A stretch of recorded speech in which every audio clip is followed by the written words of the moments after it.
Welcome back to 5 Prayers for a Thankful Heart. Today we are going to launch into a difficult topic. Tomorrow it's going to get even more difficult. Day 4 is going to get really super challenging. And day 5 is going to be a little less challenging, but it's going to be very eye-opening. Today we're talking about trials. You know, I don't know about you, but when I set out to accomplish something in my life, I see point A, square one, and I see the finish line. And in my imagination, I go like this, in a straight line to the finish line. But that has never happened to me in my life before. I don't know about you, but what usually ends up happening is I start out at square one and it kind of goes around and it squiggles around like this and it goes up and it goes down and it goes all around, and then I sometimes come back to square one and I have to start all over, and it's up and down and all around. And by the time I get to the finish line, instead of it looking like a nice neat line, my journey looks like a 2-year-old drawing on a piece of paper, just like a bunch of scribbles. Those scribbles are what we call trials. You know, trials are times when, you know, our life takes an unexpected turn. It goes up and it goes down and it goes all around and it just is messy, and sometimes we get sent back to square one and we have to start all over, and we're just like, where are you, God? What is happening in my life? You know, things that we did not expect, didn't anticipate, didn't want. We're frustrated, we're disappointed, we're disillusioned. You know, James calls these things testing of our patience. So I want you to turn to James 1, because we're going to read this, we're going to examine it, and we're going to find out why we actually need to thank God for those trials. So James 1, we're going to start at verse 2. My brethren, count it all joy when you fall into various trials, knowing that the testing of your faith produces patience. But let patience have its perfect work, that you may be perfect and complete, lacking nothing. They're testings of our faith. These times when our life takes an unexpected turn, when it goes into a complete tailspin, when we're throwing our hands up in the air and going, God, where are you?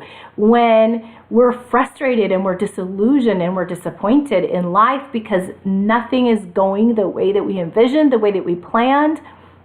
We have a complete financial reversal that obviously we didn't plan for, we didn't want. You know, we get a bad diagnosis from the doctor that that has completely changed the course of our future.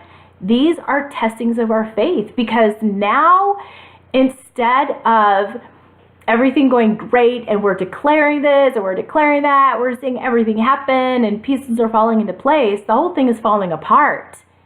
And now God is saying, are you going to trust me now? Are you going to still trust me even when you can't see a solution to the problem?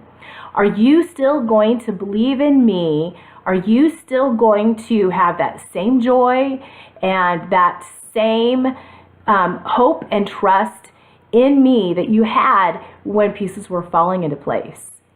Because this is where faith really begins to show its true face.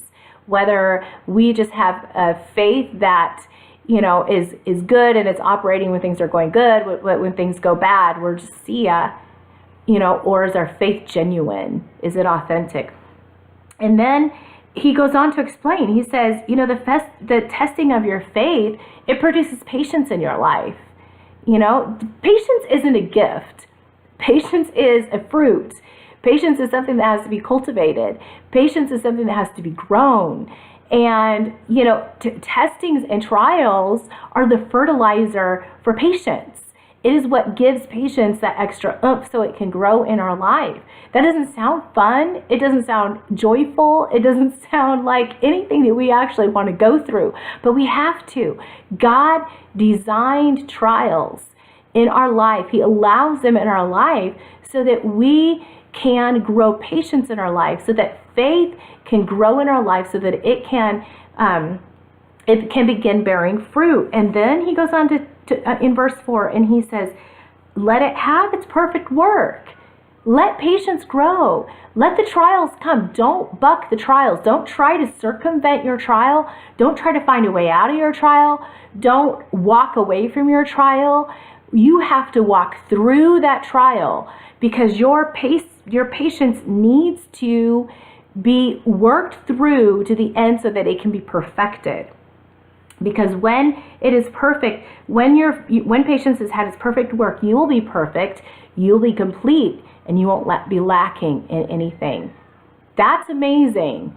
That is amazing when, and we know we have a person in our mind right now that we're thinking of, that person who has walked through trials joyfully with their faith and their joy intact, right? You have somebody in your mind right now. I have somebody in my mind right now. And that person is lacking nothing.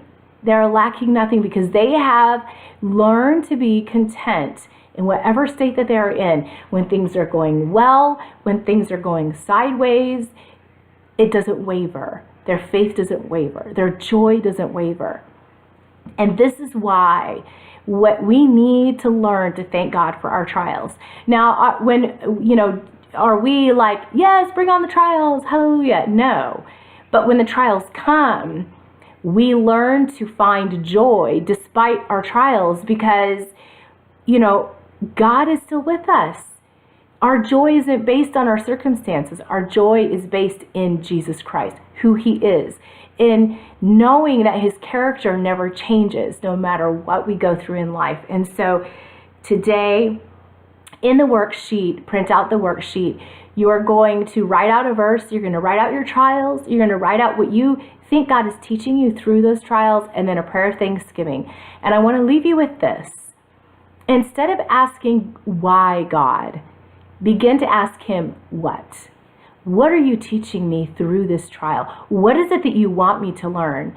Because that really is the crux of patience, of letting it have its perfect work. Saying, I surrender to the trial. I'm going to let patience have its perfect work in my life. What, God, are you wanting to teach me? Because I want to learn this lesson. I do. I want to pass the test. I want my faith and patience to be perfected. I don't want to be lacking in anything. So teach me, God. Tell me, God, what is it that you're wanting to learn? Because I want to put my hand in your hand and I want to learn what it is that you're trying to teach me. So change the question from why to what. And that is all a part of your worksheet for today. And I pray that whatever trial that you're facing in your life right now, that you allow patience to have its perfect work in you.